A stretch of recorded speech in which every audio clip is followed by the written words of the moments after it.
Welcome to Wednesday in the Word. I'm Chrisan Murata, and this is my podcast about what the Bible means and how we know. This is the 11th talk in our series on the Gospel of Matthew. Today we're going to study Matthew chapter 4, verses 5 through 7.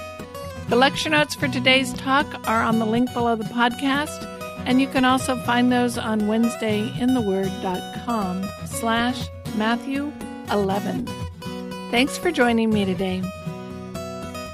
We're looking at the second temptation of Jesus today, and let's just review where we are in Matthew's Gospel. As Matthew tells the story, we have just met Jesus. In the first two chapters, we learn about his miraculous birth and how God protected him as an infant and a child. And then in chapter 3, we meet John the Baptist, who functions as the herald who announces that the king is coming. And then finally, we meet Jesus when, as his first official act, he submits himself to the baptism of John. At his baptism, the heavens open and the Spirit of God descends on him in some visible dove-like form, and he hears a voice from heaven that declares him to be the beloved Son of God. After these dazzling supernatural displays that Jesus is indeed the Messiah, the Son of God, Jesus is not immediately crowned and placed on the throne in Jerusalem. Rather, he's led into the wilderness, where he goes without food for 40 days and nights and is tempted by the devil. This tension lies behind all the temptations. On the one hand, Jesus has been powerfully confirmed as the Son of God, the Messiah, and on the other hand, God has put him in a place where he might starve to death and where he is facing great hardship and deprivation. He has been assured by God that he has a glorious destiny as the Messiah, and yet right now, God is asking him to suffer. Jesus knows that God wants him to be in the wilderness going hungry right now. At the end of 40 days, Satan comes to tempt him. Satan wants to destroy Jesus personally, but more importantly, he wants to disqualify him to be the Messiah. Yet while Satan wants to destroy God's plan of salvation, God has a deeper purpose in these temptations. God is testing Jesus and wants to demonstrate that Jesus is in fact worthy and qualified to be the Messiah. Furthermore, God deliberately sets up the circumstances so that they echo the story of Israel's journey in the wilderness. Like Israel, Jesus is led by God into the wilderness. Like Israel, Jesus is left by God to go hungry.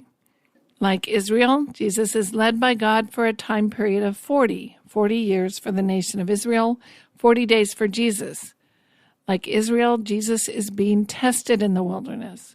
And like Israel, Jesus has received miraculous assurances from God.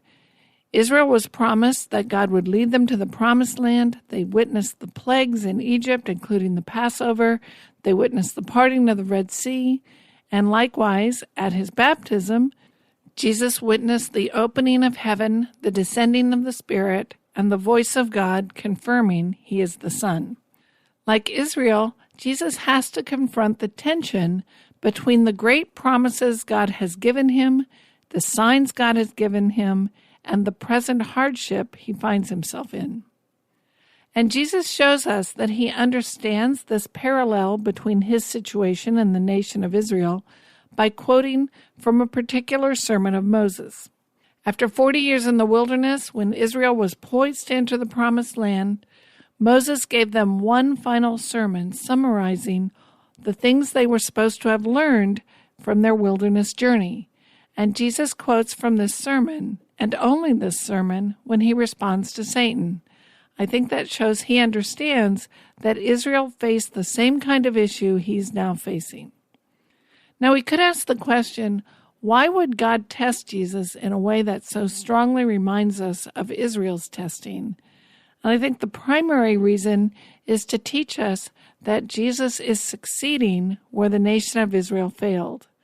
To be the Messiah, he must not only choose to willingly die in our place on the cross, he must also keep and fulfill the covenant that Israel failed to keep. Israel was called to be a blessing to themselves and to the world by being faithful to the covenant, but they failed and blessed neither themselves nor the world. Now Jesus is called to be a blessing to himself and the world, and he will succeed. He is the true Israel. He will fulfill the hopes of Israel and bring blessings to all the nations who trust him. Now, let me also remind you that for each temptation, I am seeking to answer 3 questions. Why is the choice wrong? Why is the choice attractive to Jesus? And then how does Jesus respond? We looked at the first temptation in the last podcast, and today we're going to look at the second. This is Matthew chapter 4, verses 5 through 7. Then the devil took him to the holy city and sent him on the pinnacle of the temple and said to him, "If you're the Son of God, throw yourself down, for it is written, he will command his angels concerning you, and on their hands they will bear you up, lest you strike your foot against a stone." Jesus said to him, "Again it is written, you shall not put the Lord your God to the test." Let's start with why this choice is wrong. To answer that, we have to figure out exactly what Satan is trying to get Jesus to do. He has taken him to the pinnacle of the temple and said, "Jump." And according to archaeologists, to have jumped from this spot would be about a 1,000-foot fall. Now, I don't know about you, but that isn't a very appealing option to me.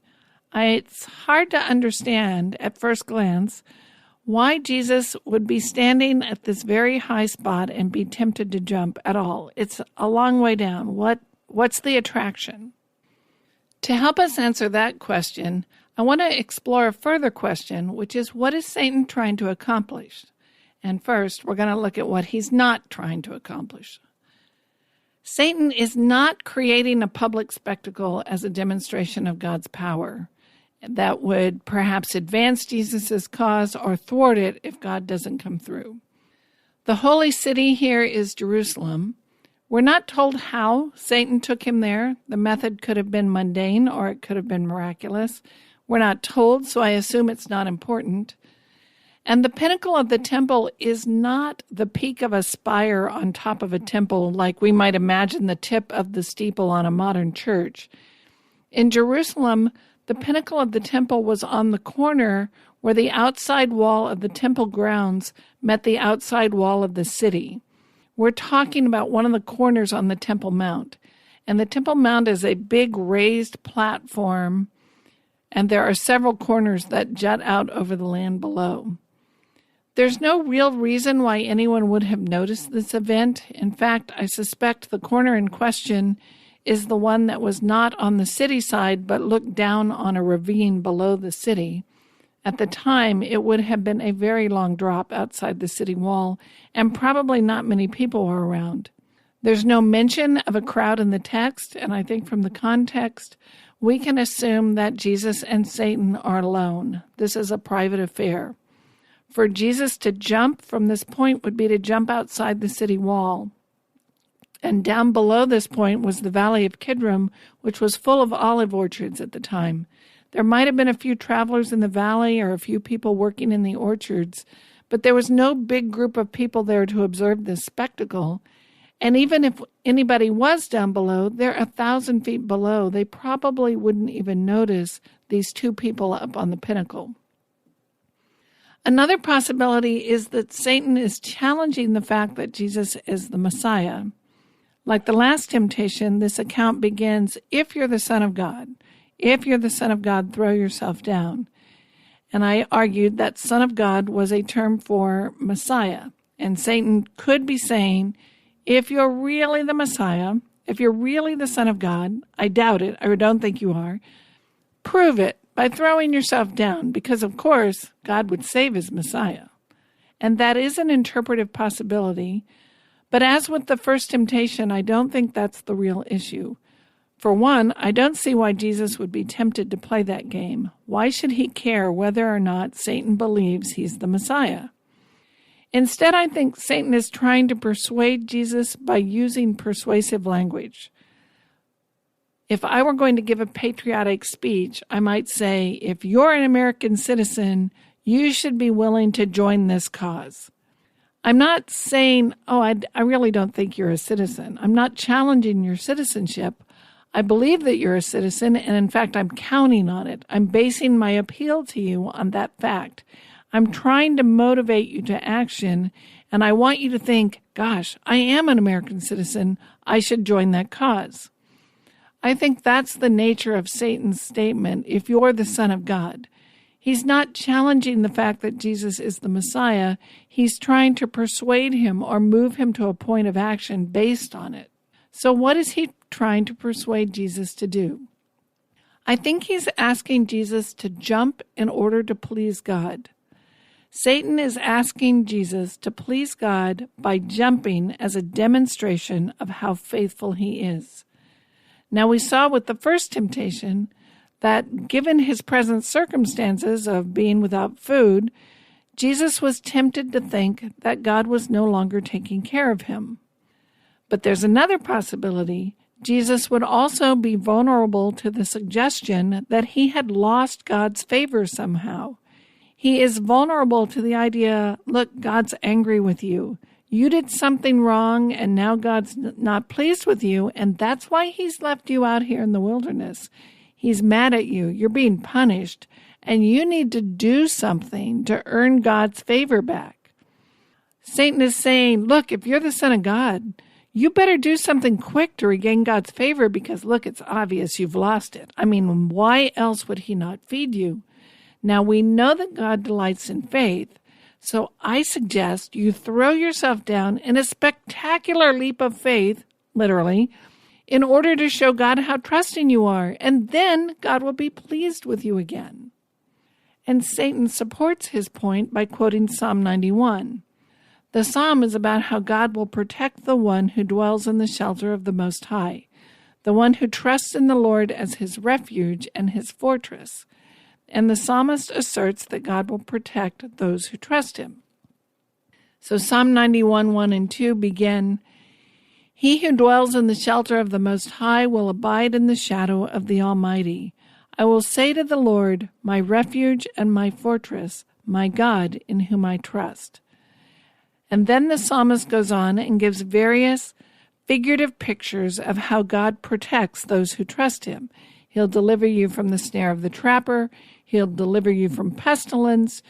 You will trample on the lion and the adder, and so forth. And as part of the list, he says in Psalm 91, 9 through 12, because you have made the Lord your dwelling place, the Most High, who is my refuge, no evil shall be allowed to befall you, no plague come near your tent, for he will command his angels concerning you to guard you in all your ways. On their hands they will bear you up, lest you strike your foot against a stone. This is one of the metaphorical kinds of protection that God gives to the person who trusts him. This is not a promise that you will never so much as stub your toe. This is a poem. It's a metaphorical picture of God's protection. So what's Satan doing with this psalm? It's always interesting to look at how the New Testament authors handle the Old Testament. With the apostles and the New Testament authors, we assume a level of inspired sophistication, but that's not true with Satan. Though I suspect he probably had a sophisticated understanding of Scripture, I also think he was inclined to twist it to his own ends. Now, perhaps he is just wildly pulling this verse out of context and hoping Jesus won't notice. We see that kind of proof texting in Scripture all the time today. The passage contains a word I want to expound on, or it contains a picture I want to use for my own purposes, so I ignore the author's original intent entirely, and I preach on an entire message saying what I want to say, which is not even close to what the author meant to say. And Satan could be doing something like that. He could be saying, look, it says you won't strike your foot against a stone, so that means you won't literally strike your foot against a stone. You can jump. It's perfectly safe. If that's what he's doing, I think that would be fairly obvious, even to the most beginner Bible student, that he's not using the text very well. This is poetry. We expect metaphor and simile and word pictures in poetry. We don't expect precise literal interpretations. Rather, we expect a metaphorical picture of how God takes care of those who rely on him. His angels bearing you up so you won't strike your foot on a stone is one of those metaphorical pictures. I would guess that Satan is being a bit more sophisticated, that he's really serious about trying to trap and entice Jesus into sin, and he knows he's going to have to be more crafty than something obvious.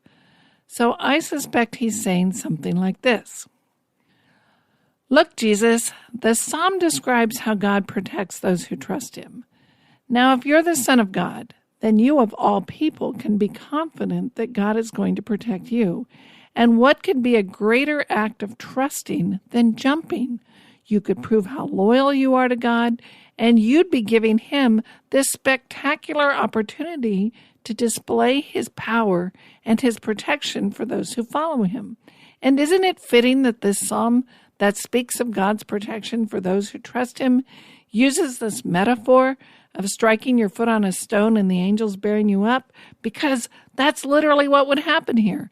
God would send his angels to catch you because you're the Son of God, and you have shown so much trust by jumping. It's a perfect plan. Go ahead, jump. For you and me, the invitation to jump to your death is not particularly tempting.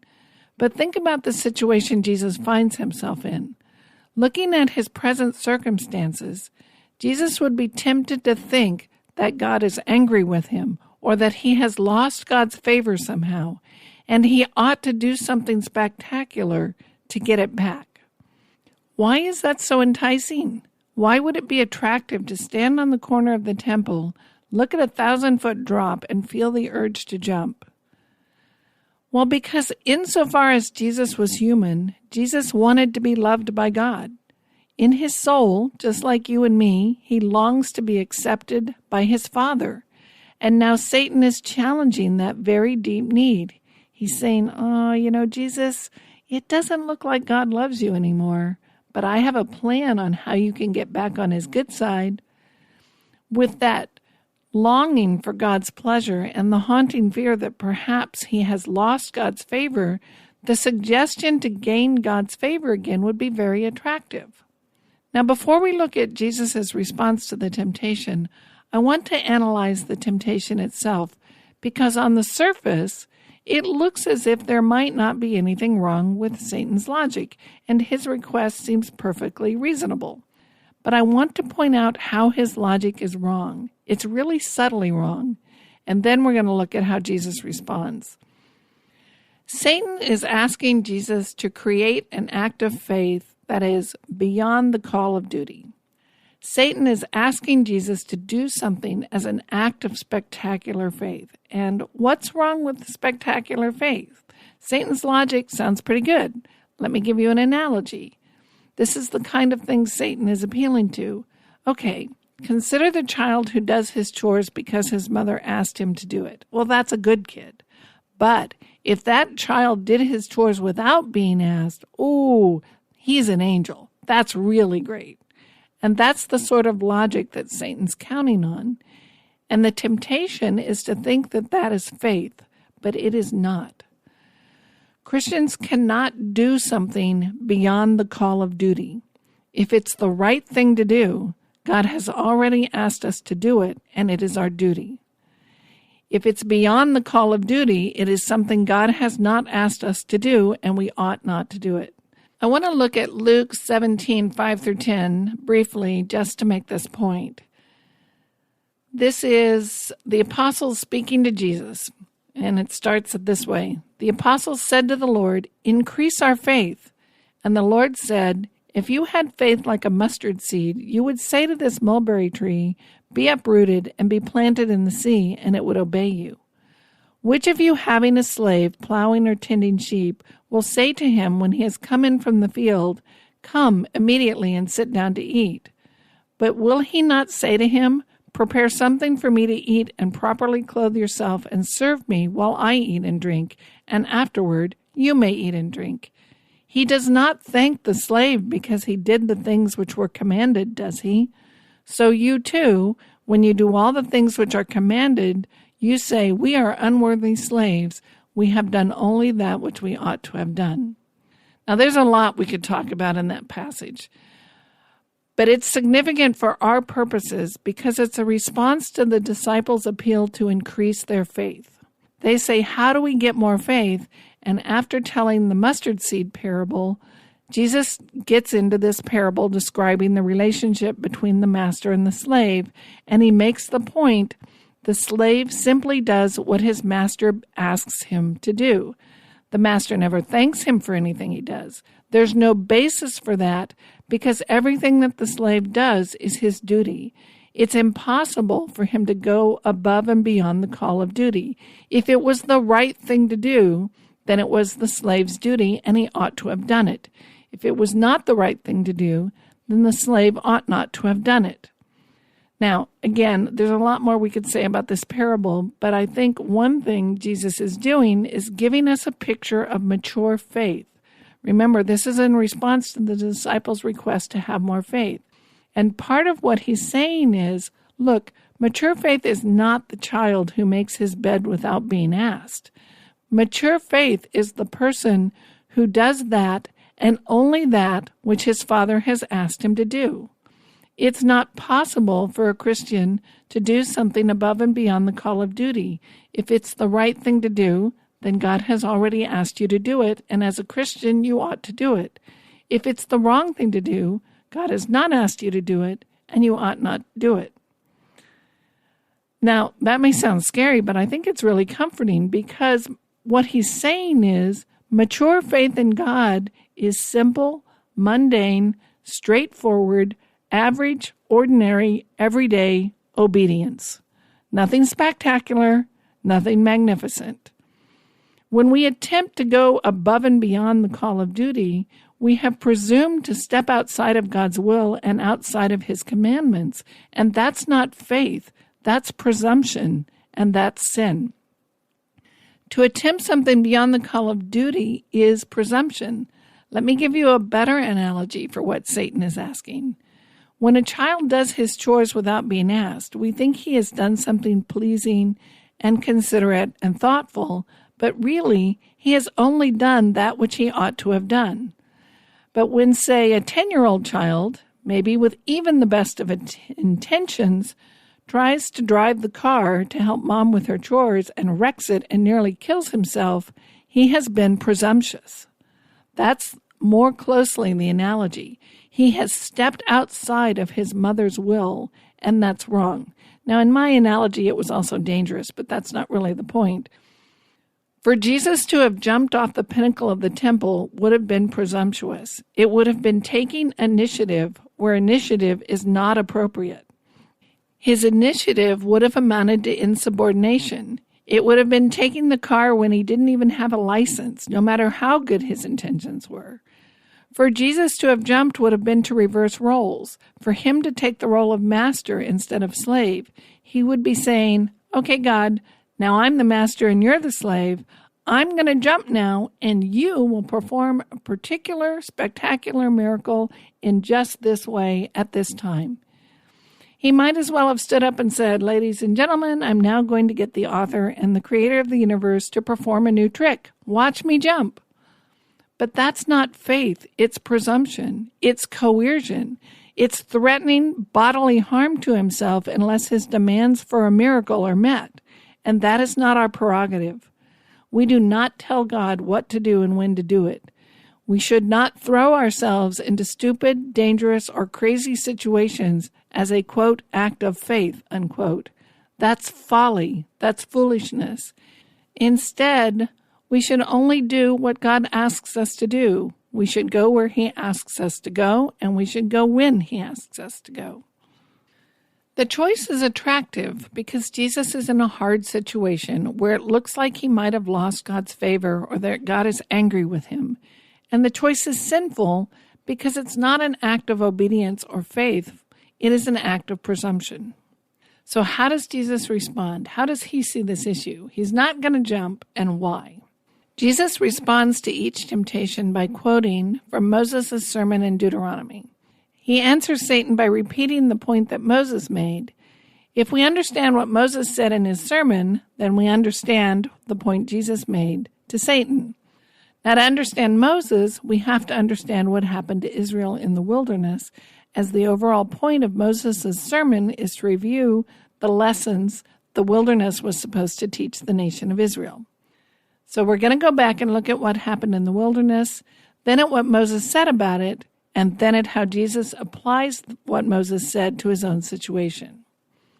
Jesus quotes Deuteronomy 6:16, which reads, "You shall not put the Lord your God to the test as you tested him at Massah." So we need to know how Israel tested God at Massah, and that is found in Exodus 17. But before we read that, let's remind ourselves what Israel has experienced before the events recorded in Exodus 17. They were slaves in Egypt. God spoke to them through Moses and promised to deliver them from slavery in Egypt and to take them to the promised land, the land he had promised to Abraham, Isaac, and Jacob. At first, they don't believe it, but then God sends 10 plagues on the Egyptians, including the Passover. As a result of the plagues, the Egyptian Pharaoh releases the nation of Israel, but then Pharaoh changes his mind and pursues them with his army as they flee. They make it to the shores of the Red Sea, and there God causes the waters of the Red Sea to part so that they can cross over on dry ground and escape the Egyptian army. When the Egyptians try to cross over on the dry ground, the waters close over them. Soon after that, when the Israelites encounter water that is undrinkable, God changes it to fresh drinkable water. That's in Exodus 15.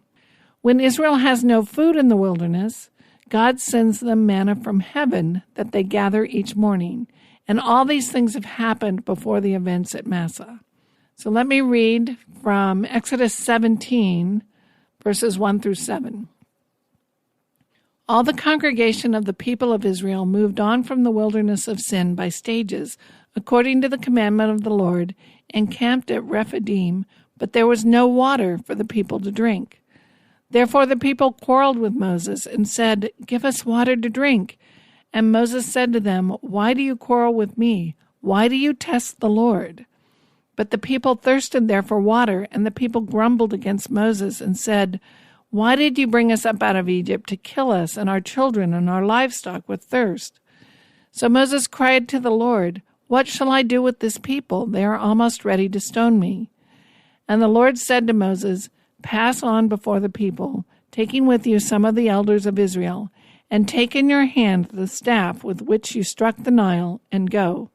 Behold, I will stand before you there on the rock at Horeb, and you shall strike the rock, and water shall come out of it, and the people will drink." And Moses did so in the sight of the elders of Israel. And he called the name of the place Massah and Meribah, because of the quarreling of the people of Israel, and because they tested the Lord by saying, "Is the Lord among us or not?" That word Massah means testing, and the word Meribah means quarrel. Now remember, up to this point, God has proved that he is both able and willing to take care of them. He proved it by getting them out of Egypt. He proved it by crossing the Red Sea. He's given them water before. He's given them food. But now there's this water problem again, and what do? They quarrel with Moses to the point that Moses is afraid they're going to kill him. So God has Moses perform a miracle. Moses strikes the rock with his staff, and water gushes out. And once again, God shows himself both able and willing to take care of them. Now, the concept we're most interested in is this word test, because that's the concept both Moses and Jesus refer back to. In 17:2, Moses says to the people, "Why do you test the Lord?" So in what sense are they testing the Lord? Fortunately, Moses gives us another clue in 17:7. Let me read that again. And he called the name of the place Massah and Meribah because of the quarreling of the people of Israel, and because they tested the Lord by saying, "Is the Lord among us or not?" That's a big clue for us. They tested the Lord by saying, "Is the Lord with us or not?" In the last podcast, we talked about this concept of testing. People are put to the test so that it becomes obvious what kind of people they are. Typically, we see God putting us in situations that test our faith. The question tested is, are we going to follow him or not? Are we going to trust him? Do we have genuine saving faith or not? And how we respond to the situation reveals either that we do indeed have faith or that we don't. God is described as testing Israel by taking them into the wilderness. In part, their journey was to test whether they were people of faith and whether or not they would trust him in difficult circumstances. Here we see Israel testing God. They're asking the question, is God with us or not? And why are they asking that question? They feel like they don't know the answer because life has gotten hard. They don't have any water, and they conclude that God has demonstrated himself now to be untrustworthy by letting them go without water. They test him by demanding that he demonstrate his protection for them by immediately giving them water. They reject all the evidence they've already been given, and they're demanding more proof. This is a new problem. God must prove himself all over again. If he passes the test, then they'll consider trusting him again. Now, in the Exodus story, there's one other place where Israel is described as testing God, and I think this is very revealing as well.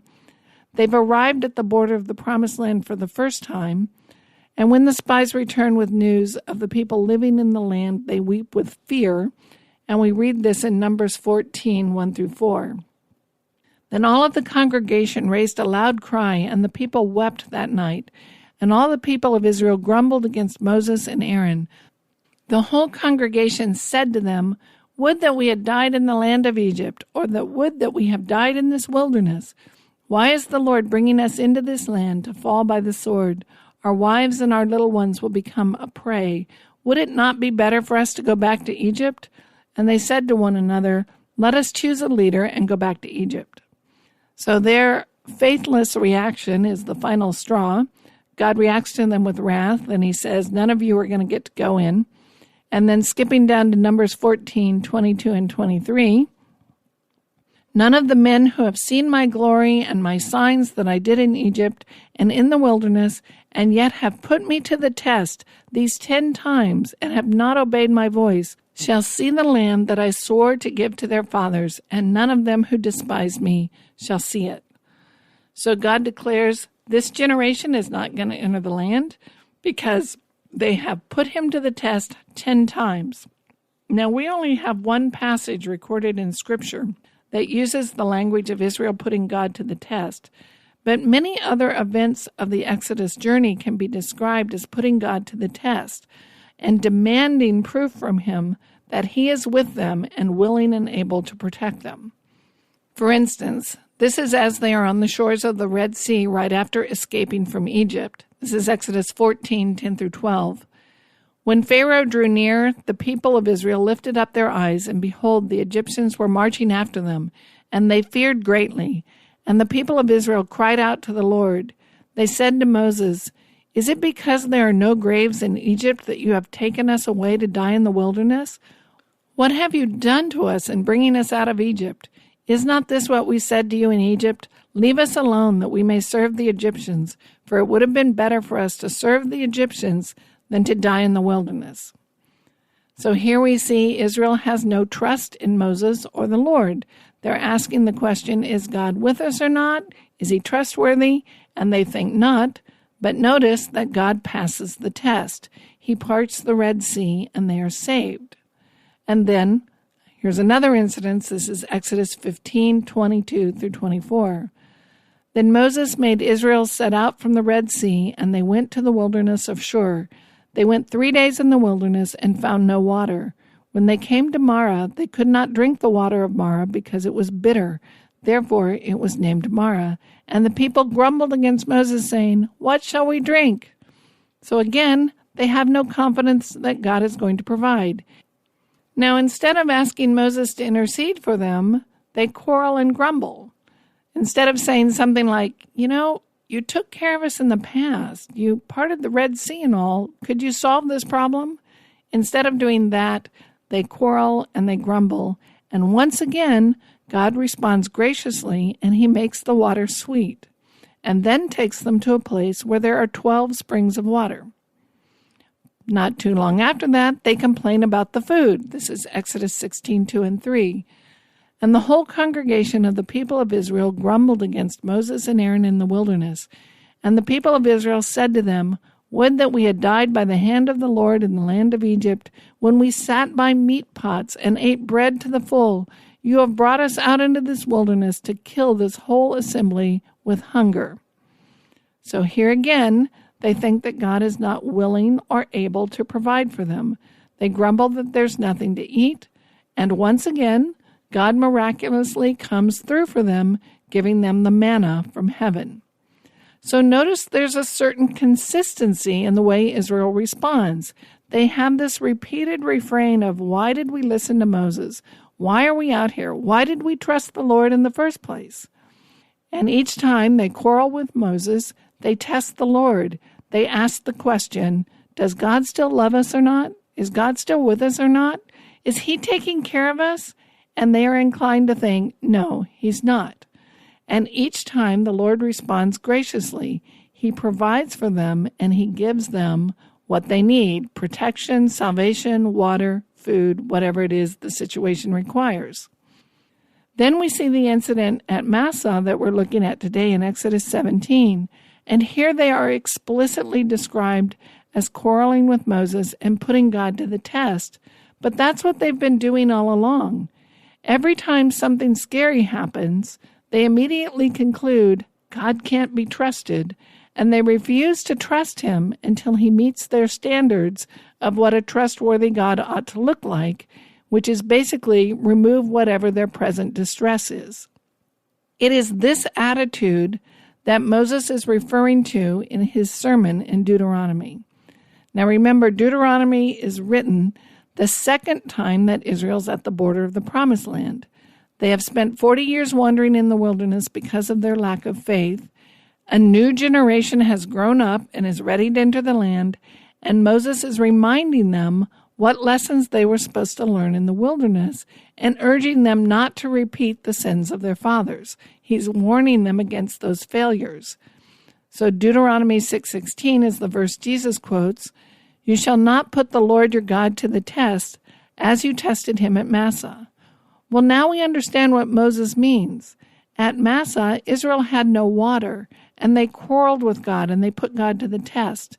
In spite of the many ways God had blessed them and shown his miraculous and powerful protection for them, they panicked.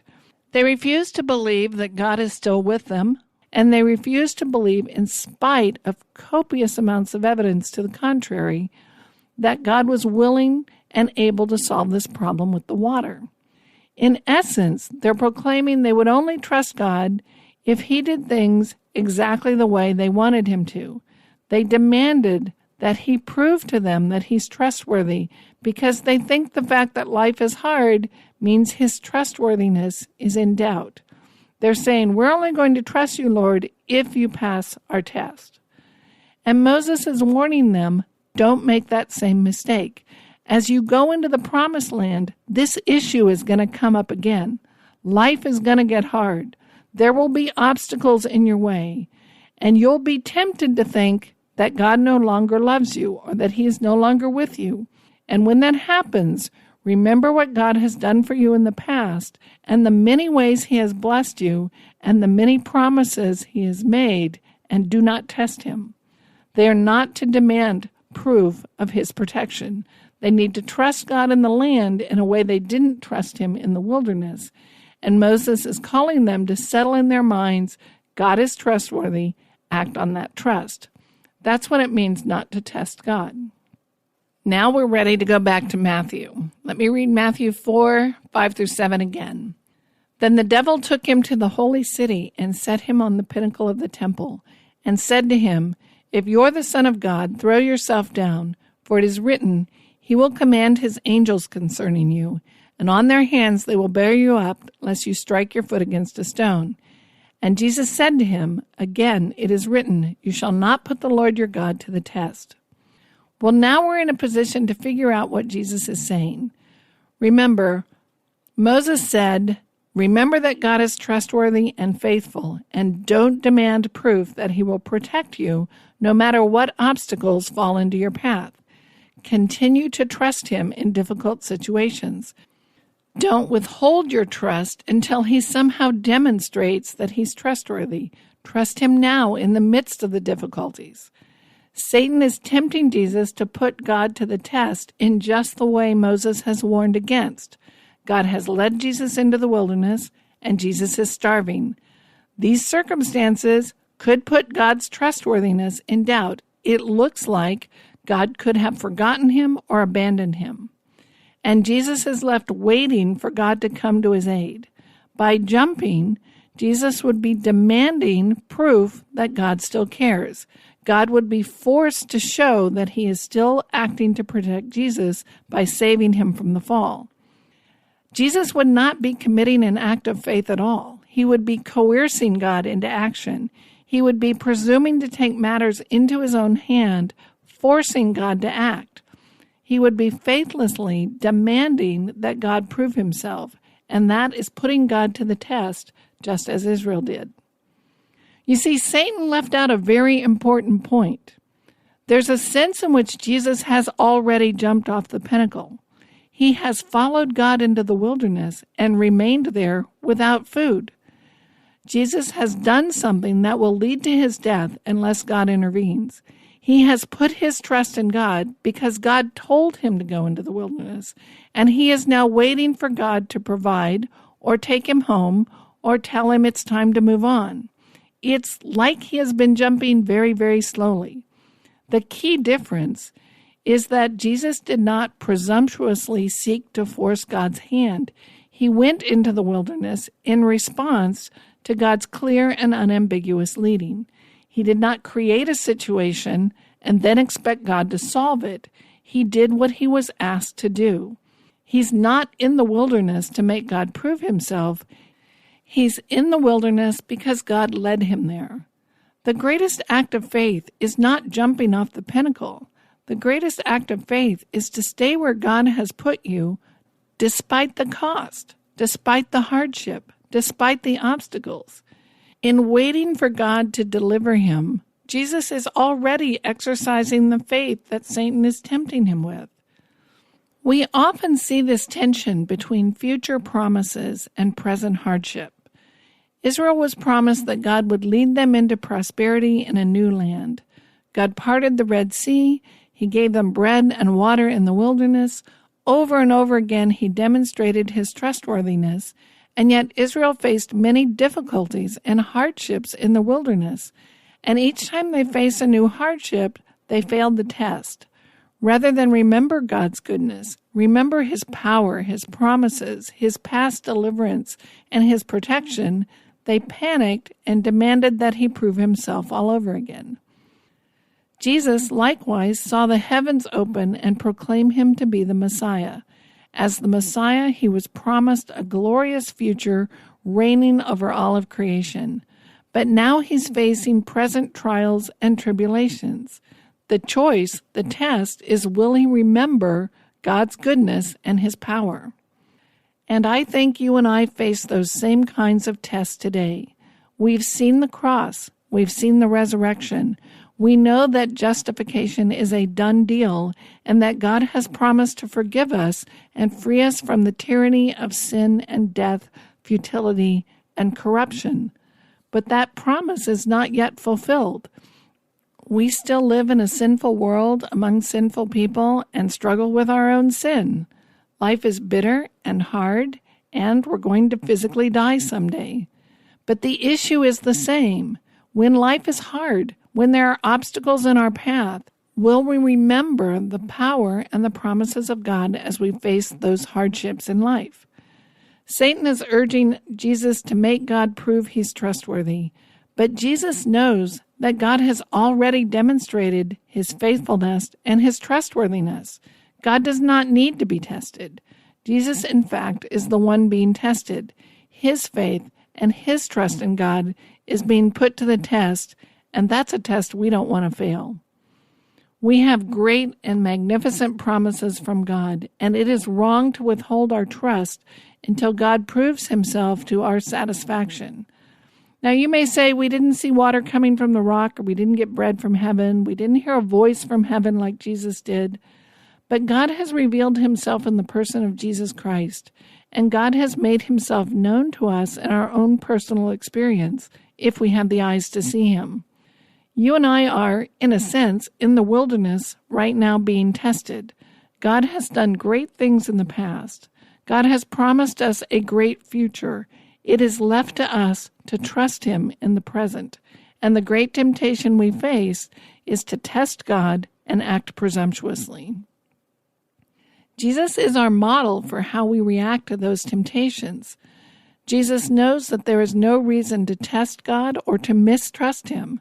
God has already proved himself. God has already revealed himself. We're the ones being tested, and to pass the test, we only need to remain faithful. We're in no position to demand that God pass our test.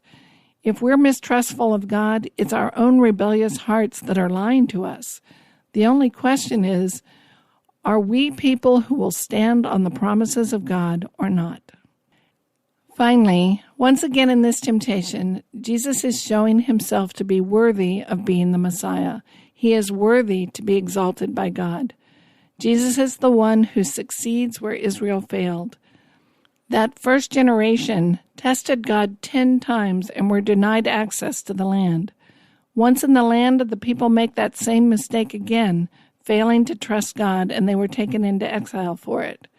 Now Jesus, their greatest son, son of Abraham, son of David, has enacted the faithfulness they never achieved, and his faithfulness will be our salvation. You've been listening to the Wednesday in the Word podcast. My mission is to explain not only what a passage means, but how we figure it out.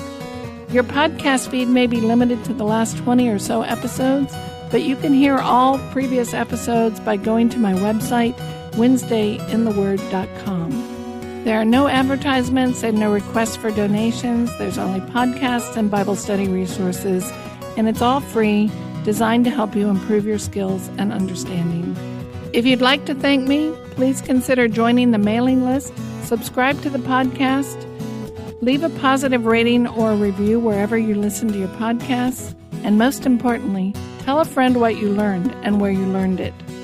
Our theme music is graciously provided by Reggie Coates. You can find all of his music on heartfeltmusic.org.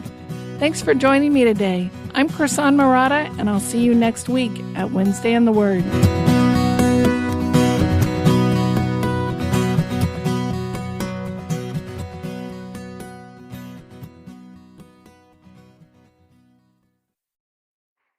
Before you go, if you're looking to improve your Bible study this summer, sign up for my Bible Study Boot Camp.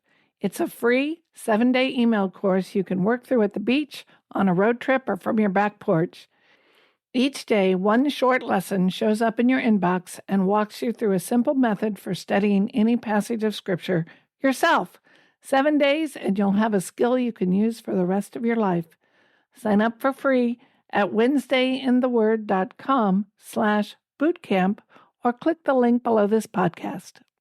Thanks for listening.